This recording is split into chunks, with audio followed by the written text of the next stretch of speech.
Welcome to South City PCMB.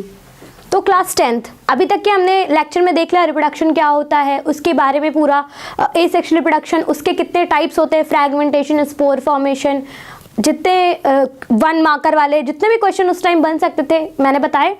एक video आपका question पर ही रहेगा जो आपके इंडिविजुअल टॉपिक्स पे क्वेश्चन रहेंगे, जैसे एसेक्सुअल रिप्रोडक्शन टॉपिक से कौन कौन से क्वेश्चन बन सकते हैं, सेक्सुअल रिप्रोडक्शन से कौन कौन से बन सकते हैं, स्पेसिफिकली स्पोर फॉर्मेशन से कौन कौन से क्वेश्चन बन सकते हैं, 5 मार्कर, 3 मार्कर, 2 मार्कर, 1 मार्कर, सारे ही आपको मिलेंगे, क्योंकि अब नहीं की जा सकती है ना। अभी तक हम अपने कंफर्ट जोन के साथ चल रहे थे। एमसीक्यू था, कैसे भी करके गैस करके 15 आते हैं तो भी 5 सही तो जाएंगे नहीं, अब वो नहीं है। अब जो आते हैं वो ही आप लिख पाएंगे, जो नहीं आता वो आप नहीं लिख सकते, ठीक है। तो उस चीज़ को देखते हुए फिर हम आज आगे मूव करते हैं। जो भी हमें पढ़ना है तो सही से पढ़ना है, वरना मत पढ़ना है, मतलब नहीं पढ़ना, ठीक है। Little knowledge is very dangerous, very very dangerous. थोड़ी सी जो नॉलेज होती है, ज्ञान होता है, बहुत ज़्यादा डेंजरस होता है। अगर ज्ञान प्राप्त करिए तो पूरा करिए, वरना मत करिए, ठीक है। तो आज हम अपने नेक्स्ट टॉपिक पे, पॉलिनेशन हमने देख लिया था, पॉलिनेशन के टाइप्स भी देख लिए थे, क्रॉस पॉलिनेशन, सेल्फ पॉलिनेशन जो आपके कोर्स में नहीं था, गिटोनोगैमी, ठीक है, जिसमें एक ही प्लांट पे मेल फीमेल फ्लावर्स दोनों होते हैं। फिजिकली वो क्रॉस पॉलिनेशन होता है, जेनेटिकली सेल्फ पॉलिनेशन होता है। उसका एग्जाम्पल कुकुरबिटा, पपाया सब देख लिया था हमने, ठीक। आज हम देखते हैं कि एग्जैक्टली पॉलिनेशन किन किन थ्रू, किसके किसके थ्रू होता है, जिससे पॉलिनेशन करवाने के लिए कोई जिम्मेदार होगा। कभी एयर के थ्रू होता है, कभी जो पानी में तैरते हुए प्लांट्स हैं उनके, मतलब पानी के थ्रू होता है। पानी मेल गैमीट को फीमेल गैमीट तक लेकर के जाते हैं, स्टिग्मा तक लेकर के जाते हैं, ठीक है। कभी क्या होता है, कोई इंसेक्ट आकर के मेल फ्लावर पे बैठा, उस पर मेल गैमीट लग गए, पॉलन ग्रेन्स, वो उड़ करके जाकर के बैठा है स्टिग्मा पर, तो वो पॉलन ग्रेन कहाँ ट्रांसफर हो जाते हैं, स्टिग्मा ऑफ द ओवरी पर। फिर वो वहाँ से pollen tube formation, pollen pistol interaction के बाद में गैमीट जाकर के अंदर फीमेल गैमीट और मेल गैमीट का फ्यूजन होता है। फिर डबल फर्टिलाइजेशन, आगे की इवेंट्स सब देखेंगे हम, ठीक। आज हम देखेंगे कि एजेंट्स कौन कौन से होते हैं पॉलिनेशन के, ठीक है। जैसे आपने एक मूवी देखी होगी एजेंट विनोद, आई थिंक, मुझे याद है, ठीक है, उसमें एजेंट रहता था। वैसे यहाँ भी एजेंट एग्जैक्टली ये काम करते हैं, पॉलिनेशन करवाने का काम जिसको दिया जाता है, जो जो करता है उनको हम कहते हैं एजेंट्स ऑफ पॉलिनेशन, ठीक। तो पॉलिनेशन कौन कौन करवा सकता है, 2 होते हैं। एक ऐसा कोई जिसको, जो लिविंग है, उनको हम बायोटिक में रखते हैं, बायोटिक एजेंट। एक हमारे कौन से होते हैं, बायोटिक एजेंट्स होते हैं। दूसरे हमारे होते हैं अबायोटिक एजेंट, ठीक है, जो कि नॉन लिविंग होते हैं। नॉन लिविंग का मतलब इनके अंदर जान होती है, इनके अंदर जान नहीं होती। लिविंग में हमारे आ जाते हैं एनिमल्स, ठीक। कौन कौन से एनिमल, बर्ड हो गया, स्नेल हो गया, बैट हो गया, आंट हो गया, इंसेक्ट्स हो गए, बीज हो गए, बहुत number of living organism were there, ठीक है, are there, है ना, and they are responsible for the pollination, that is why they are termed as agents of pollination, ठीक। दूसरे हमारे आते हैं अबायोटिक, जो कि नॉन लिविंग होते हैं। ये हमारे 2 होते हैं, स्पेसिफिकली 2 ही होते हैं, ठीक है, क्योंकि यहाँ पे एनिमल वाले चक्कर है नहीं।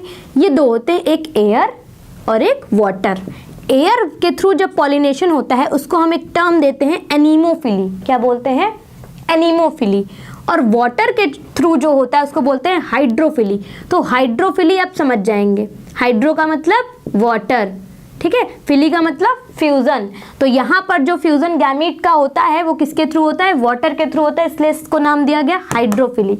यहाँ पर एनीमो जो टर्म है यहाँ पर एयर के लिए यूज किया गया है, और एयर के थ्रू यहाँ पर फ्यूजन होता है गैमीट्स का, इसलिए इसको कहते हैं एनीमोफिली। एक टर्म आता है जो बच्चे बहुत कंफ्यूज रहते हैं, गलत भी कभी कभी करके आते हैं, वो पूछता है इंसेक्ट के थ्रू पॉलिनेशन को क्या बोलते हैं, क्या टर्म दिया गया, तो एंटेमोफिली। एंटेमोफिली और एनीमोफिली में डिफरेंस है, एंटेमोफिली और एनीमोफिली में डिफरेंस है। एंटेमोफिली इंसेक्ट पॉलिनेशन होता है, यानी कि जब इंसेक्ट के थ्रू पॉलिनेशन होता है, और एनीमोफिली एयर के थ्रू होता है। एनीमोफिली एयर के थ्रू होता है और एंटेमोफिली इंसेक्ट के थ्रू होता है, ठीक है। अब आते हैं हम एनिमल्स वाले पे। इनमें भी कुछ कैटेगराइज किए गए हैं आपके, जो आप में ज़्यादातर पूछे जाते हैं, मैंने उतने लिखे हैं, ऐसे बहुत सारे आगे भी हैं, वो आप ढूंढ सकते हैं, लेकिन जो मेजॉरिटी ऑफ द क्वेश्चन में मैंने देखे हैं वो यही है कि बर्ड के थ्रू जो पॉलिनेशन होता है उसको बोलते हैं ऑर्निथोफिली, स्नेल के थ्रू जो पॉलिनेशन होता है उसको बोलते हैं मलैकोफिली, बैट के थ्रू जो पॉलिनेशन होता है उसको बोलते हैं काइरेप्टेरोफिली। काइरेप्टेरोफिली एक पूरी इनका एक ग्रुप होता है, फैमिली होती है बैट्स की, जिसमें पूरे बैट्स ही पढ़ते हैं। तो वो काइरेप्टेरो वर्ड वहाँ से लिया गया, उनकी फैमिली से, और फिली का मतलब फ्यूजन, तो काइरेप्टेरोफिली। ठीक, आंट मतलब मिर्मिकोफिली। ठीक, ऐसे इनके टर्म्स है, ये आप याद कर लीजिए। 4 ही है, ज़्यादा नहीं है। एनीमोफिली, हाइड्रो तो आप समझ जाएंगे।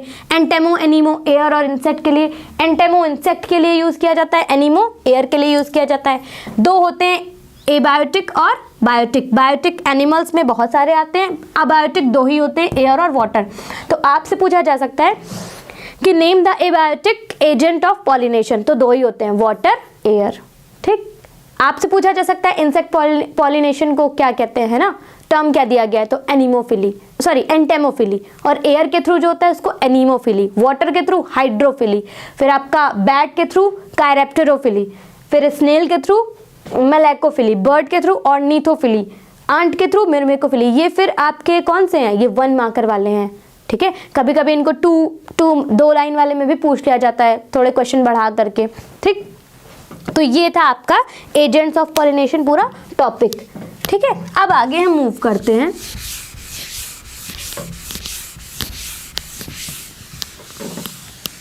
नेक्स्ट जो टॉपिक है हमारा, उसमें हम देखेंगे अडैप्टेशन। अडैप्टेशन का क्या मतलब है, जैसे आपको शायद पता होगा कि जब आप हिली एरियाज पे जाते हैं तो वहाँ पर कभी कभी क्या होता है कि ब्रीदिंग प्रॉब्लम होने लगती हैं, जबकि वहाँ के जो नॉर्मल यानी कि लोकल पीपल होते हैं उनको ऐसा कुछ नहीं होता।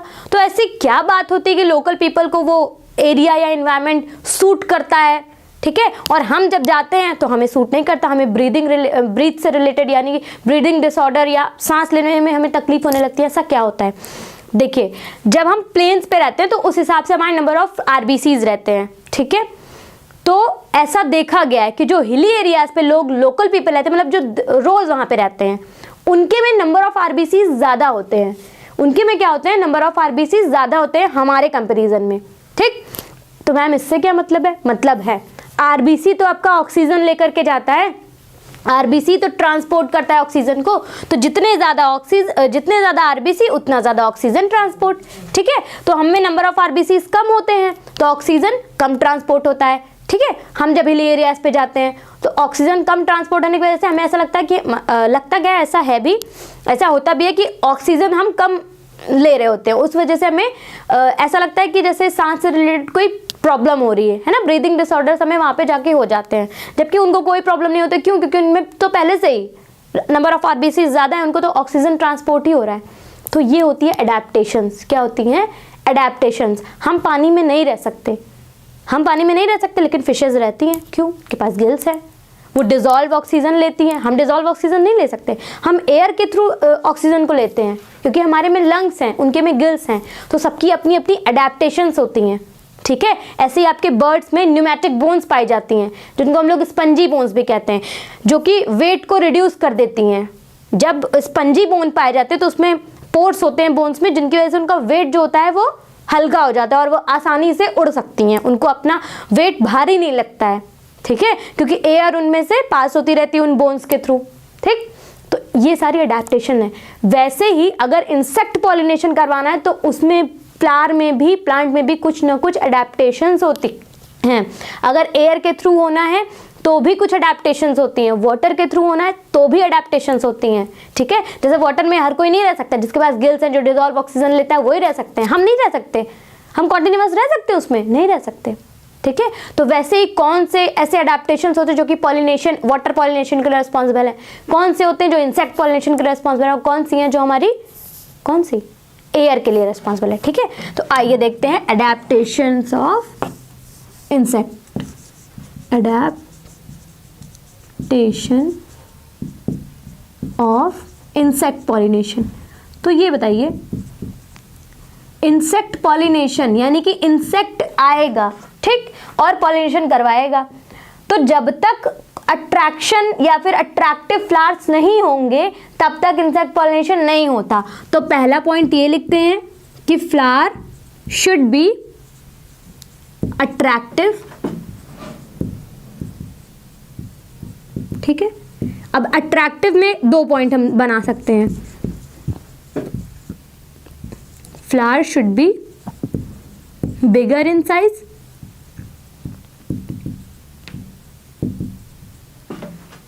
If not then in groups. पहली बात तो जो फ्लावर है वो छोटा नहीं होना चाहिए, बड़ा होना चाहिए फ्लावर, तभी वो इंसेक्ट उसको देख पाएगा। और अगर छोटे फ्लावर है तो वो ग्रुप में इकट्ठा होंगे तो ऐसा लगेगा कि बड़ा सा फ्लावर है, ग्रुप में इकट्ठा होने चाहिए, ठीक है। अगर नहीं है, साइज उनका बड़े फ्लावर्स नहीं है, छोटे हैं, तो ग्रुप्स में होने चाहिए, ठीक। दूसरा point, flower should B colourful. ऐसा कलर नहीं होना चाहिए जो अट्रैक्ट ही ना करें, है ना, थोड़ा अट्रैक्टिव। हम भी अगर देखते हैं तो हम उन्हीं फ्लावर से या गार्डन में उन्हीं फ्लावर्स के पास जाते हैं जो बहुत अट्रैक्टिव, जिनका कलर बहुत खूबसूरत होता है। हम गार्डनिंग भी उन्हीं की करते हैं, यानी कि अपने गार्डन में भी सुंदर खूबसूरत फूलों को ही लगाते हैं, ठीक है। तो उसी तरह से वो भी अट्रैक्ट कलरफुल फ्लावर से ही होते हैं। बात समझ में आ गई, ठीक है। तभी वो जाकर के पॉलन ग्रेन को उठाएंगे, फिर पॉलन ग्रेन से स्टिग्मा पे कॉन्टिन्यूसली ये चीज़ चलती रहेगी। नेक्स्ट आप लिखेंगे फ्लावर शुड हैव फ्रेग्रेंस। कभी कभी क्या होता है, मान लीजिए कि वो फ्लावर जो है वो कहीं प्लांट से छुप गया, पर उनकी जो महक है, जो फ्रेग्रेंस है, वो इंसेक्ट को खींच करके लेके आती हैं, ठीक है। तो ये भी एक अडेप्टेशन है कि जब वो कलरफुल नहीं होते हैं या उतने अट्रैक्टिव नहीं होते, पर उनकी स्मेल यानी कि फ्रेग्रेंस जो होता है इतनी अट्रैक्टिव होती है कि इंसेक्ट उनसे खींचे चले आते हैं, ठीक है। ये भी पॉलिनेशन के लिए एक अडेप्टेशन ही है। नेक्स्ट हमारा क्या होता है, नेक्स्ट ये है कि फ्लावर जो फ्लावर में आपका कुछ फ्लावर्स ऐसे होते हैं जो कि एग लेइंग, कुछ आपके जैसे एक, अभी आप जब आगे जाएंगे तो युक्का और मॉथ का रिलेशनशिप पढ़ेंगे, युक्का एंड मॉथ का, ठीक। युक्का एंड मॉथ ये है, ये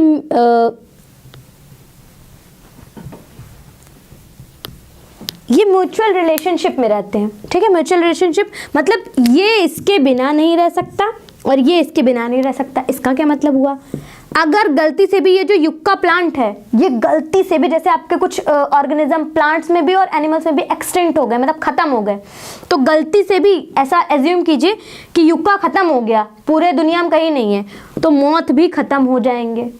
और युक्का है लेकिन मौत खत्म हो गए फॉर एनी रीजन, ऐसी कोई दवा पूरे दुनिया में आ गई कि मौत खत्म हो गई, या पोल्यूशन ऐसा हो गया कि मौत खत्म हो गए, तो ये युक्का भी खत्म हो जाएगा। ऐसा क्यों कहा गया है, ऐसा इसलिए कहा गया है कि युक्का एक प्लांट है जिसके अंदर मौत जो होते हैं ना, मौत के एग्स रहते हैं, वो उसके जो उनके लॉक्यूल्स होते हैं उसमें वो अपने अंडे को डाल के जाते हैं।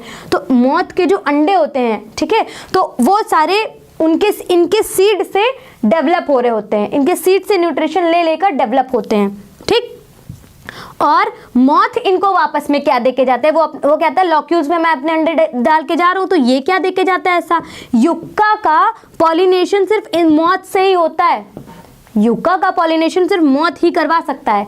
अब बताइए, मॉथ नहीं होगा तो पॉलिनेशन युक्का का नहीं होगा, और जब युक्का का पॉलिनेशन नहीं होगा तो फिर उनकी प्रोजेनीज नहीं आएंगी और वो धीरे धीरे एक्सटिंक्ट होता चला जाएगा। दूसरा केस, युक्का खत्म हो जाए तो मॉथ अपने एक्स को कहाँ रखेगा, ये खुद तो है पर इसकी प्रोजेनीज नहीं आएंगी, अंडों को इसने कहीं और रख दिया, किसी जो कि इनको खाने वाला था अंडों को, दूसरा कोई एनिमल आकर के खत्म कर दिया, इनकी प्रोजेनी खत्म हो जाएंगी। बात समझ आ गई। तो ये दोनों साथ चलते हैं, इस रिलेशनशिप को म्यूचुअलिज्म बोलते हैं। आप आगे चल के पढ़ेंगे अमेंसेलिज्म, कमेंसेलिज्म, म्यूचुअलिज्म, ठीक है, पैरासिटिज्म, ठीक है, कंपटीशन, ये सारी चीजें आगे आपको 12th क्लास में एनवायरमेंट यूनिट में मिलेगी, इकोलॉजी में, ठीक। अभी इसमें आप इतना देखिए, तो ये चीज होती है युक्का और मॉथ रिलेशनशिप में, ठीक। तो सेफ एग लेइंग, यानी कि कुछ फ्लावर्स जो होते हैं वो safe egg laying condition provide करते हैं, safe egg laying places provide करते हैं। तो ऐसे आप लिखेंगे कि some flower also provide safe egg laying condition, space लिखिए, ठीक है, स्पेस, ठीक। ये हो गया आपका पक्का।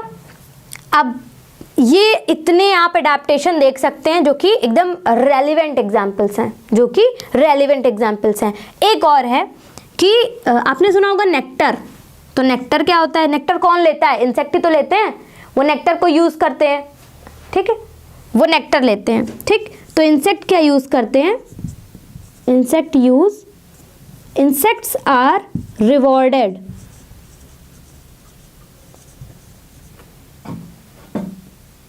बाय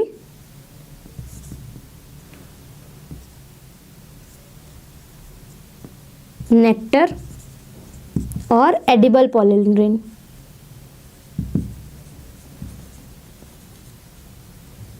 पॉलन ग्रेन्स यानी कि खाने वाले पॉलन ग्रेन्स भी, ऐसा नहीं है कि ट्रांसफरेबल वाले, कुछ एडिबल पॉलन ग्रेन होते हैं, वो भी इंसेक्ट को मिलते हैं, तो वो खाने के लिए वहाँ पे जाते हैं। वो ऐसा समझते हैं कि मुझे नेक्टर मिलेगा, स्वीट सब्सटेंस मिलेगा, तो वो जाते हैं और अल्टीमेटली उनका पॉलिनेशन हो जाता है। बात समझ आ गई यहाँ तक आपका? ठीक है।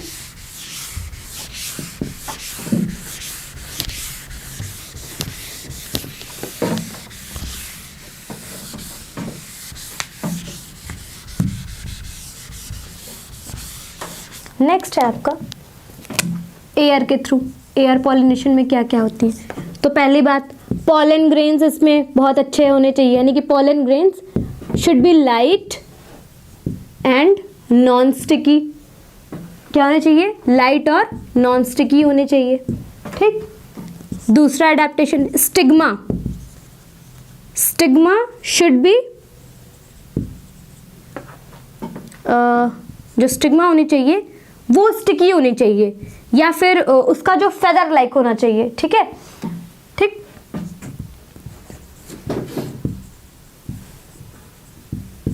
ठीक, ये हो गए। एक कुछ हमारे कुछ स्पेसीज में विंग्ड पॉलन ग्रेन पाए जाते हैं, विंग्ड पॉलन ग्रेन्स, ठीक। विंग्ड पॉलन ग्रेन किसमें? Example Pinus. पाइनस के पॉलन ग्रेन में विंग्ड पॉलन ग्रेन पाए जाते हैं। नेक्स्ट एक आपका और है टैसल्स ऑफ कॉर्न जो होता है,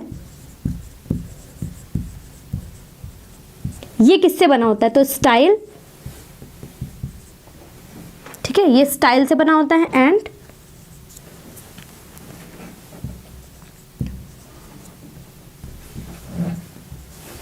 स्टाइल और स्टिग्मा से, ठीक है, ये हो गया, ठीक। इतने चीज़ें हैं आपके, इसमें कुछ आपके अट्रैक्टिव होने की जरूरत नहीं, क्योंकि एयर के थ्रू यहाँ पे पॉलिनेशन होता है, फेदर लाइक होना चाहिए, ये सारी चीज़ें हैं। ये आपके हो गए एयर पॉलिनेशन। अब हम आते हैं वाटर पॉलिनेशन पे। तो वाटर पॉलिनेशन एग्जाम्पल है वैलिसनेरिया, ठीक। इसमें जो पॉलन ग्रेन्स होते हैं उनके ऊपर, क्योंकि वो पानी में रहते हैं तो डिग्रेड हो सकते हैं, उनके ऊपर म्यूसिलेजिनस कवरिंग होती है, म्यूसिलेजिनस कवरिंग पाई जाती है, ठीक। पहला हो गया। एक एग्जाम्पल इसका और होता है जूस्टेरा। ये रिबन शेप्ड के होते हैं, तो रिबन शेप होने के कारण ये आसानी से स्विम कर सकते हैं,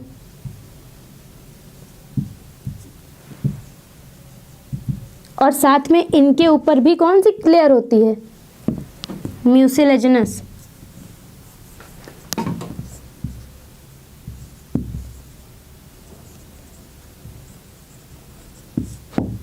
ठीक। ये हो गया आपका पूरा, ठीक है। ये आपके अडेप्टेशंस हैं, इसको जाके आप नोट करिए, लिखिए, पढ़िए, समझिए, जितने क्वेश्चन हो सकते हैं वो सॉल्व करिए। आपको जो ना समझ में आए कमेंट में पूछिए, we are available for you, है ना, वी आर फॉर यू, है, हमेशा हम लोग अवेलेबल हैं। जब भी हम देखेंगे तो उसका रिप्लाई देंगे, लेकिन आप ट्राई तो करिए एटलीस्ट। आप इसको देख रहे हैं, आपने पूरा वीडियो देखा, आधा वीडियो देखा, एटलीस्ट ट्राई तो करिए। क्यों देखा? पढ़ने के लिए देखा ना, ठीक। तो आज आप जाएंगे, इसको नोट करिए और अब सीरियस हो जाइए, क्योंकि दिसंबर खत्म है, अब न्यू ईयर आ गया, 2 महीने बचे हैं। 2 महीने भी सही से नहीं है, 1 महीने है। 1 महीने तो आपको टेस्ट पेपर सॉल्व करने हैं, ठीक। आज का लेक्चर यहीं खत्म होता है। अगली बार हम नई वीडियो के साथ मिलेंगे, एक नए टॉपिक के साथ। Thank you so much.